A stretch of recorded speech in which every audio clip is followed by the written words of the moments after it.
अब हम लोग 2021 का पेपर सॉल्व करेंगे और 2021 के पेपर को सॉल्व करने के बाद देखते हैं कि इसमें कौन कौन से क्वेश्चंस आए हुए हैं और इसका आंसर क्या क्या है।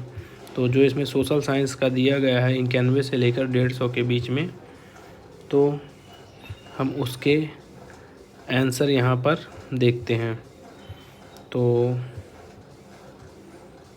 देख सकते हैं कि क्या होगा। 1 मिनट। 31, 89, 90, 91 यहाँ से ये सोशल साइंस स्टार्ट हो चुका है। तो ये जो सोशल साइंस स्टार्ट हुआ है यहाँ से, अब हम यहाँ से ये क्वेश्चनों को सॉल्व करेंगे और आप भी देखना कि इसके आंसर्स क्या होंगे। ये हरियाणा टीचर एलिजिबिलिटी टेस्ट 2021 का है। हम सोशल साइंस के लिए देखेंगे कि इसका सोशल साइंस क्या है। अर्थशास्त्र की दुर्बलता केंद्रित परिभाषा किसने दी थी? सॉरी। अर्थशास्त्र की who gave the scarcity centric definition of economics. तो इसकी जो परिभाषा किसने दी थी? रॉबिन्स ने। अर्थशास्त्र की दुर्बलता केंद्रित, ये इकोनॉमी का क्वेश्चन है, आपको पढ़ना पड़ेगा तभी बनेगा। मान लो कि ये क्वेश्चन किसने दी थी यार, पढ़ना पड़ेगा, इकोनॉमी का है, बिना पढ़े नहीं होगा। भारत और पाकिस्तान के मध्य परमाणु प्रतिष्ठानों को साझा करने संबंधी संधि हस्ताक्षर कब हुई थी? ये क्वेश्चन अच्छा है कि when the agreement was signed between India and Pakistan to inform about nuclear installation। ऐसी कोई संधि हुई थी? भारत ने परमाणु परीक्षण 1974 में किया, फिर 1998 में किया, ठीक है। तो ऐसी कौन सी संधि थी कि संबंधी हस्ताक्षर कब हुए? भारत और पाकिस्तान के मध्य परमाणु प्रतिष्ठानों को साझा करने संबंधी। तो ऐसी कोई संधि जो हुई थी वो कब हुई थी? 31 दिसंबर 1988 को हुई थी। इसको याद रखना, ये काफ़ी अच्छा क्वेश्चन है। 31 दिसंबर 1988। इसको इंग्लिश में पढ़ लो। When the agreement was signed between the India and Pakistan to inform about their nuclear installation. ये रियली में काफ़ी अच्छा क्वेश्चन है, आई लाइक दैट क्वेश्चन। निम्नलिखित में कौन सा उड़ीसा का लौह अयस्क उत्पादक क्षेत्र नहीं है? देखो, कीरीबुरू, बादाम पहाड़ियाँ आई थिंक कर्नाटक में है। कुद्रेमुख, गुरु महिसानी, कीरूबारू, ये तीनों वहाँ पर हैं। तो इसमें क्वेश्चन पूछा कौन सा नहीं है? कुद्रेमुख पता है कहाँ है?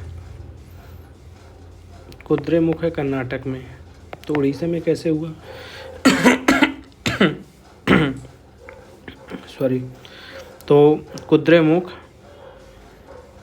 कुद्रेमुख कर्नाटक में है या महाराष्ट्र में है, ऐसे करके। गुरु महिसानी उड़ीसा में है, बादाम पहाड़ उड़ीसा में है, कीरूबारू उड़ीसा में है। तो 93 का आंसर क्या होगा? कुद्रेमुख। 94 असम में अप्रैल तथा मई में तूफानों में होने वाली वर्षा क्या कहलाती है? तो असम जैसे ये हमारा नॉर्थ, ये सिक्किम के बाद ये हमारा पूरा असम वाला एरिया है। तो असम में अप्रैल तथा मई के तूफानों से होने वाली वर्षा क्या कहलाते हैं? मैंगो सावर। इसको क्या बोलते हैं? मैंगो सावर तो तमिलनाडु में होती है। लू हमारे नॉर्थ में होती है। चेरी ब्लॉजम शायद साउथ में होती होगी। बारदोली छीड़ा, इसको क्या बोलते हैं? बारदोली छीड़ा। काफ़ी अच्छा क्वेश्चन था यार, बारदोली छीड़ा कहते हैं। असम में अप्रैल तथा मई के तूफानों में होने वाली वर्षा बाद क्षोभ मंडल में समान तापमान पतन दर है 6 डिग्री, 1000 पर 6.5 डिग्री का तपन होता है। यार ये तो एनसीईआरटी का क्वेश्चन है, इसको तो भूलना नहीं, इसको तो कर ही लेना। रूस में खूनी रविवार की घटना किस वर्ष हुई? Bloody Sunday. काफ़ी अच्छा क्वेश्चन है। ब्लडी संडे जो रूस में हुआ था वो कब हुआ था? ये हुआ था 1905। हमारे इधर बंगाल विभाजन हुआ, वहाँ पर 1905 में लॉर्ड कार्जन ने बंगाल का विभाजन किया और वहाँ पर ब्लडी संडे हो गया। बंगाल विभाजन, ब्लडी संडे, इसे याद रख सकते हैं। बंगाल विभाजन 1905, ब्लडी संडे 1905। सूची फर्स्ट को सूची सेकंड से मिलान कीजिए और नीचे दिए गए कूट में सही उत्तर का चयन कीजिए। राजनीति विज्ञान कला। राजनीति विज्ञान कला, दर्शन और विज्ञान का समूह है। राजनीति विज्ञान राज्य का विज्ञान है। राजनीतिक मूल्यों का आधिकारिक आवंटन है। ये पॉलिटिकल थ्योरी है, इसको आप पढ़ सकते हैं, नहीं तो छोड़ सकते हैं। इसको मैं अगर दूंगा एग्जाम तो मैं इसको छोड़ देता, क्योंकि इतना सारा कौन याद रखेगा। अलाउद्दीन खिलजी का सैन्य व्यवस्था के संबंध में निम्न कौन से कथनों में सत्य है। जो सैन्य व्यवस्था, अलाउद्दीन खिलजी ने एक विशाल स्थायी सेना खड़ी की, सही है। अलाउद्दीन खिलजी ने सैनिकों के लिए सीरी नमक, यस ये भी सही है। अलाउद्दीन खिलजी ने सैनिकों को एकता के स्थान पर नगद वेतन दिया, ये भी सही है। चौथा क्या है, तो क्वेश्चन क्या है, सत्य। निम्नलिखित में कथनों में कौन से कथन सत्य हैं। सीरी नामक शहर पर बसाई, सही। अलाउद्दीन खिलजी एक विशाल स्थायी सेना बनाई। देखो इसमें 1 2 3 है, यस। इसका जो आंसर होगा 98 का, वो 1 2 3 एक विशाल सेना बनाई थी, ये बात सच है। सीरी नामक शहर है, ये NCERT 7th क्लास में दिया है। भारत से उत्तर दक्षिण विस्तार तथा पूर्व से पश्चिम विस्तार के मध्य अंतर कितना है। भारत से उत्तर दक्षिण विस्तार, ये नॉर्थ है, ये साउथ है। 37 डिग्री 4 मिनट से लेकर 68 डिग्री ऐसा कुछ है। फिर ये मध्य कितना अंतर है, उत्तर दक्षिण विस्तार तथा पूर्व से पश्चिम के मध्य कितना अंतर है। तो जो ये अंतर आता है ये आपको हमेशा रट के रख लेना है। ये 281 किलोमीटर का अंतर है, ठीक है। ये आपको रट लेना है कि उत्तर दक्षिण और पूर्व पश्चिम के मध्य कितना अंतर है, 281। हिमांचल हिमालय के नाम से भी जाना जाता है। हिमांचल हिमालय को लघु हिमालय, बृहद हिमालय, लघु हिमालय, फिर शिवालिक। हिमांचल हिमालय को also known as the trans Himalaya, great Himalaya, फिर लेसर हिमालय, फिर शिवालिक, ऐसा कुछ करके है। तो हमारा जो हिमांचल हिमालय है उसको हम लघु हिमालय भी कहते हैं। ये लघु हिमालय, हिमांचल हिमालय लघु हिमालय के नाम से जाना जाता है। आप इसको रट लेना या पढ़ लेना, जो भी अच्छा हो। निम्नलिखित में कौन सा राष्ट्रीय खाद्य मिशन 2007 का अंग नहीं है। गेहूँ मिशन, चावल मिशन, दलहन मिशन, तिलहन मिशन।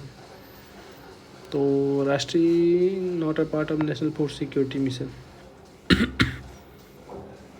ऑयल सीड नहीं होगा, तिलहन, क्योंकि यार ये सब बेसिक चीज़ें, दाल हम खाते हैं, चावल हम खाते हैं, गेहूँ हम खाते हैं।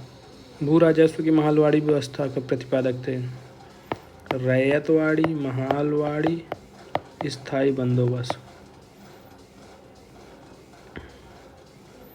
महालवाड़ी, तो जो महालवाड़ी के वो थे प्रतिपादक कौन थे, M for Mahal, M for McKenzie.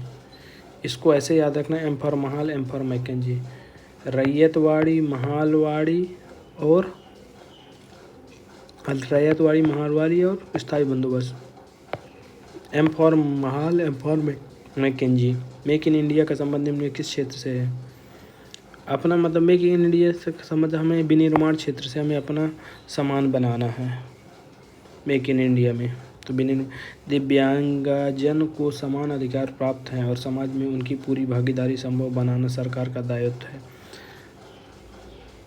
कौन से उपरोक्त दिव्यांग अधिकार अधिनियम 2016, दिव्यांगजन अधिकार अधिनियम 2016 के तहत में।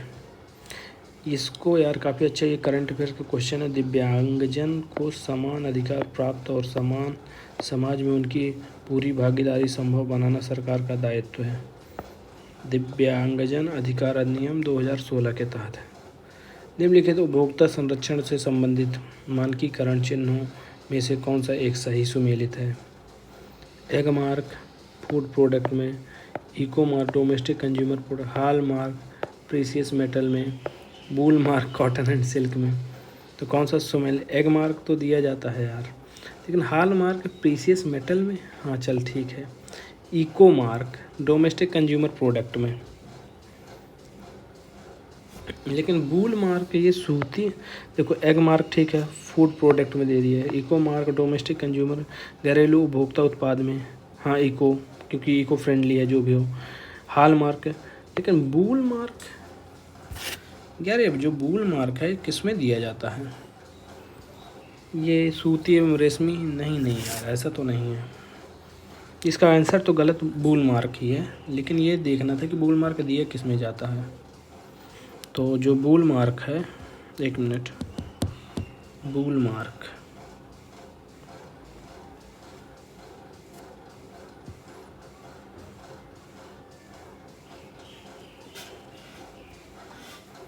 अरे ऊन के लिए बुल मार्क दिया जाता है भाई, ऊन के लिए। बुल मार्क एक ऊन उद्योग प्रमाणन चिन्ह है जिसका उपयोग शुद्ध ऊन उत्पादों पर किया जाता है जो बुल मार्क कंपनी द्वारा निर्धारित गुणवत्ता मानकों को पूरा करते हैं। बुल मार्क कंपनी, ये बुल मार्क ऊन में दिया जाता है, ना कि सूती एवं रेशमी कपड़े में। गलत यही है। काफ़ी अच्छे क्वेश्चन थे। निम्नलिखित देश में से कौन सा देश 1815 के बिना कांग्रेस का हिस्सा नहीं था? ऑस्ट्रेलिया ही नहीं होगा, क्योंकि ऑस्ट्रेलिया ही बिना कांग्रेस का हिस्सा नहीं था।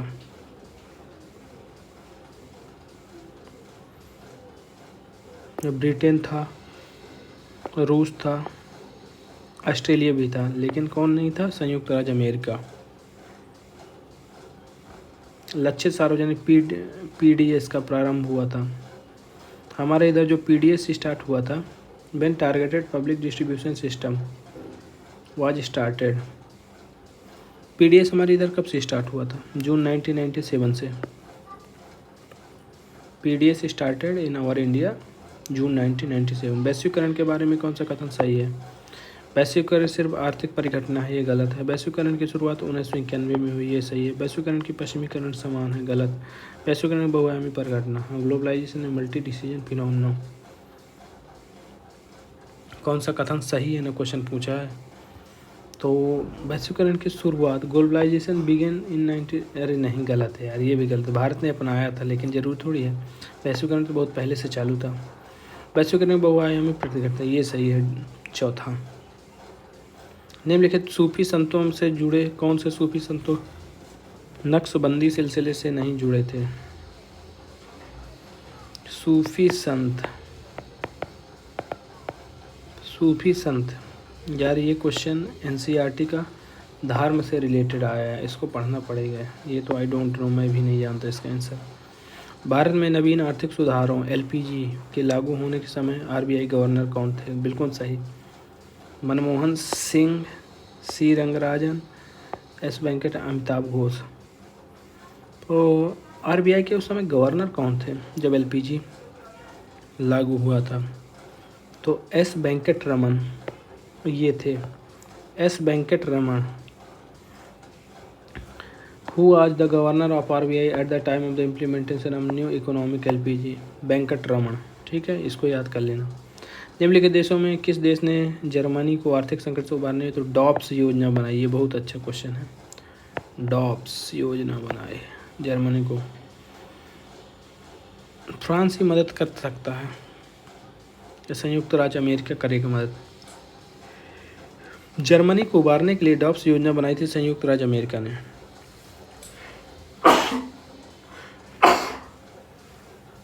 सॉरी, डॉप्स योजना किसने बनाई थी? संयुक्त राज्य अमेरिका ने। काफ़ी अच्छा क्वेश्चन है डॉप्स, ये वर्ल्ड हिस्ट्री का क्वेश्चन है। अब 112, निम्नलिखित में कौन सा भारतीय बहुराष्ट्रीय निगम नहीं है? विच one of the following not Indian multi? Zomato, Micromax, Nestle. भारतीय बहुराष्ट्रीय निगम नहीं है, मल्टीनेशनल कॉरपोरेशन, आईटीसी। जोमैटो नहीं है या फिर नेस्ले नहीं है। विच one of the following not the Indian multinational corporation? IMC. Nestle नहीं है।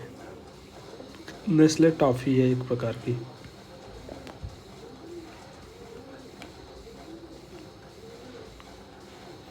गुरु गोविंद सिंह ने खालसा पंथ की स्थापना कब की थी? गुरु गोविंद ने खालसा पंथ की जो स्थापना की थी वो स्थापना की थी 1799 में टीपू सुल्तान मारा गया, तो 1699 में खालसा पंथ की स्थापना हुई थी, ऐसे याद कर लो। भारत 2001 10 की वृद्धि दर थी। ओ माय गॉड, क्या क्वेश्चन पुराना पूछा है। 2001 से 2011 के बीच में 10 की वृद्धि कितनी थी? यार ऐसे क्वेश्चन पूछोगे तब तो हम लोग शर्मा जाएंगे। प्लस 17.64 इतनी थी 10 की वृद्धि। दी पावर एलिट पुस्तक किसने लिखी है? दी क्वेश्चन है दी पावर एलिट पुस्तक किसने लिखी? तो इसको जो लिखा था राइट मिल्स ने लिखा था। ये पुस्तक पता नहीं क्या पूछता रहता है। देखो, बेल्ट साउथ अफ्रीका में, ये सही है। स्टेपी यूरेशिया में नहीं है। डाउन्स दक्षिण अमेरिका में, प्रेरी उत्तर अमेरिका में, लेकिन स्टेपी यार यूरेशिया में थोड़ी है।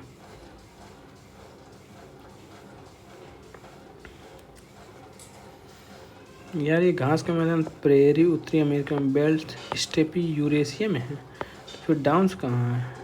मर्रे डार्लिंग डाउन्स फिर उधर है, ऑस्ट्रेलिया में है। एक मिनट, डाउन्स ऑस्ट्रेलिया में है क्या? डाउन्स घास के मैदान कहाँ पाए जाते हैं? ऑस्ट्रेलिया में पाए जाते हैं। इसका आंसर दक्षिण अफ्रीका। ये जो है ये ऑस्ट्रेलिया में पाए जाते हैं, ना कि अमेरिका में, तो यही गलत है। D for Downs, Murray Darling Downs, ये सब ऑस्ट्रेलिया में। निम्न में से कौन सा प्रकार मैक्स वेबर के वैधता का विचार नहीं है? करिश्माई वैधता ये नहीं है यार। करिश्माई वैधता ये कौन ज्ञान दे देता है? Which one is not a kind of Max Weber legislation view? कानूनी वैधता है। फिर इसके बाद परंपरागत वैधता, करिश्माई वैधता, लेकिन शक्ति वैधता, पावर ऑटोनॉमी नहीं है। इसका आंसर राइट ये होगा बी। चिनूक हवा बहती है। चिनूक जो बहती है वो कहाँ बहती है? ये यूएसए में बहती है। चिनूक चलती है यूएसए में। अधोलिखित कथनों में से सत्य कथन है। ब्रिटिश काल में डाइट्रिच बेंडिस देश के पहले वन निर्माण इंपीरियल फॉरेस्ट रिसर्च देहरादून 1905 में हुई थी। 1878 में वन अधिनियम में जंगलों में 2 वर्गों में बांटा था। ये गलत है, ये गलत है, केवल 2 सही है, लेकिन आंसर ही नहीं है, केवल 2 सही है। तो ब्रिटिश काल में डाइट्रिच बेंडिस देश ने पहले महानिरीक्षक बने। फिर इसके बाद इंपीरियल फॉरेस्ट रिसर्च 1905 में देहरादून में। 1918 में वन अधिनियम 2, ये गलत है यार। 1872-73 में बटा था। 1828-28 में जो भी रहा हो, इसका 1 और 4 सही है।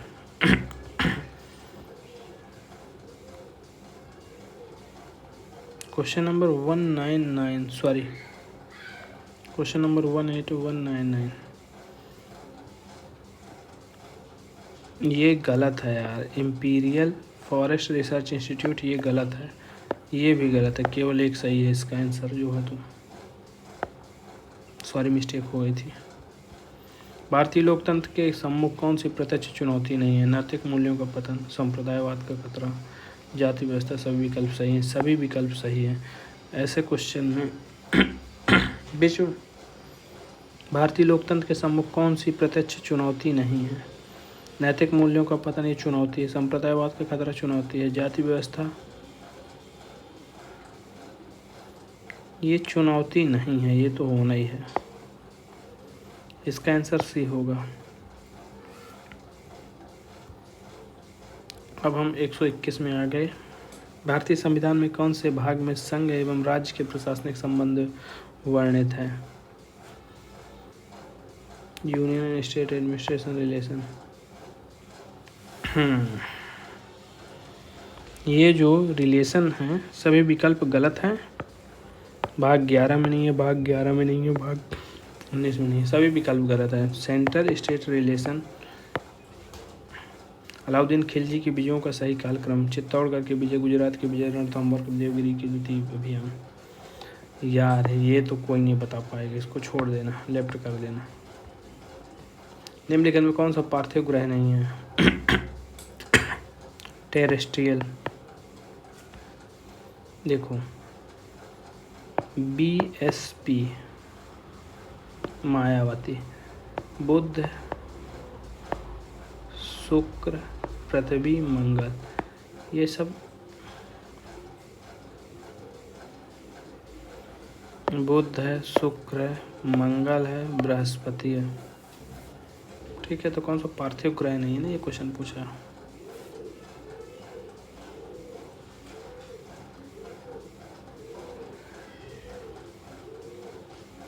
बुध, शुक्र, पृथ्वी, ये मंगल नहीं है। 123 का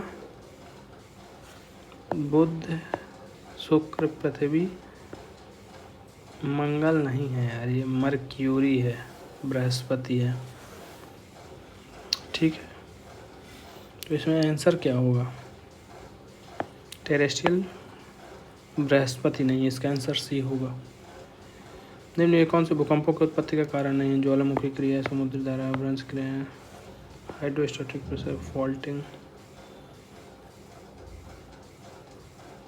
समुद्री धाराएं से थोड़ी होगा यार, ज्वालामुखी, भ्रंश, ओशियानिक वेव से, इससे थोड़ी निकलेगा। मियांडर किस कारक के अपरदन से निर्मित होते हैं? समुद्री लहरें,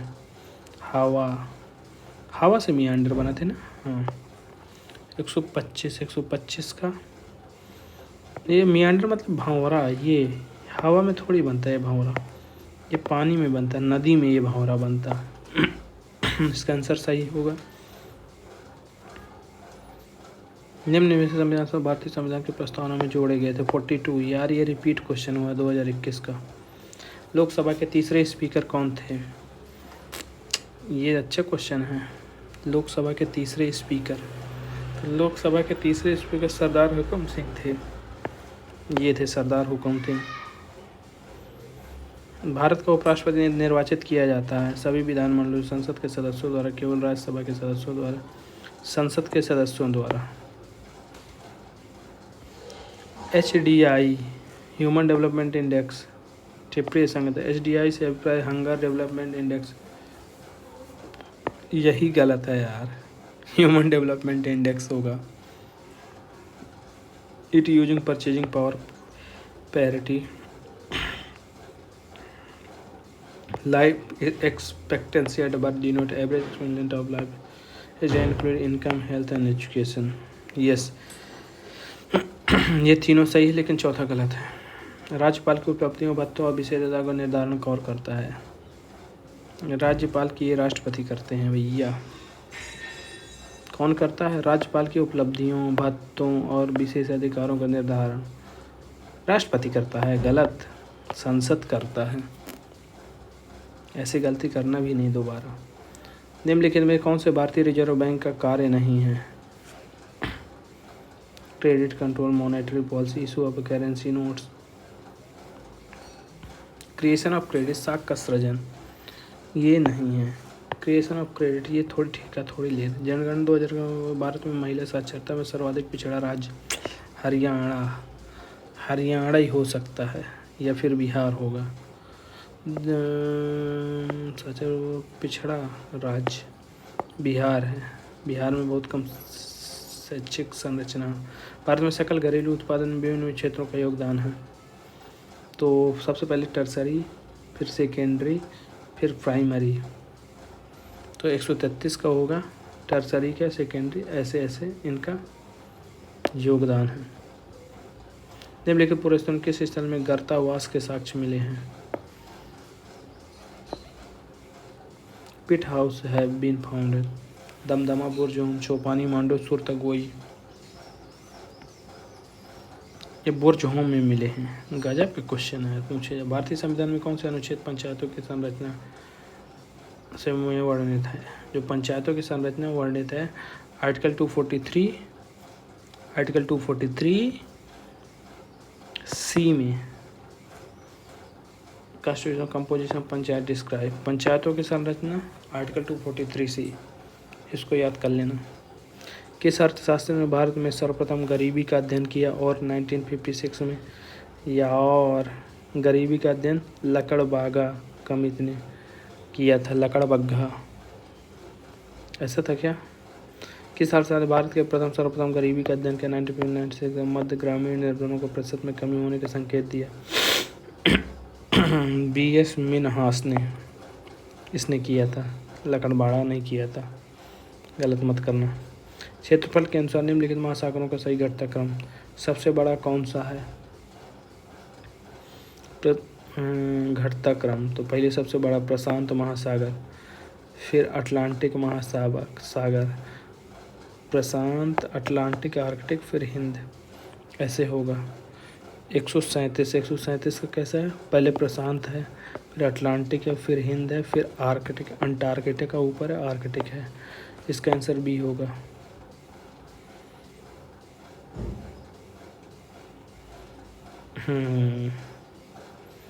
लोथल की खोज किसने की? भगवानपुरा, बालाकोट। यार ये ठेका थोड़ी ले रखे हैं, सबका याद करके लेंगे। निम्नलिखित में कौन सा सुमेलित नहीं है?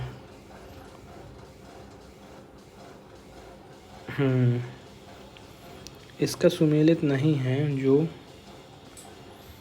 उपारिक मुख्य शिल्पकार नहीं होता था। हाफेड के बारे में असत्य, हाफेड के बारे में, हाफेड से अभिप्राय हरियाणा कृषि फार्म शिक्षण विभाग है, ये नहीं है हाफेड के बारे में। हाफेड हरियाणा राज्य का सबसे बड़ा शीर्ष सहकारी संगठन है। हाफेड एक नॉमिनेटेड सिस्टम में है। हाफेड द्वारा हरियाणा में सभी जिलों में हाफेड बाजार खोलने की योजना है, लेकिन हाफेड हरियाणा कृषि फार्म शिक्षण नहीं है। अशोक के निम्नलिखित अवलोकन में किसके नाम का अशोक उल्लेख किया है?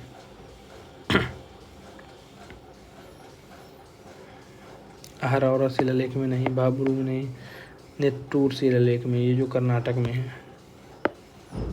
141 का बी, इसमें अशोक उल्लिखित है।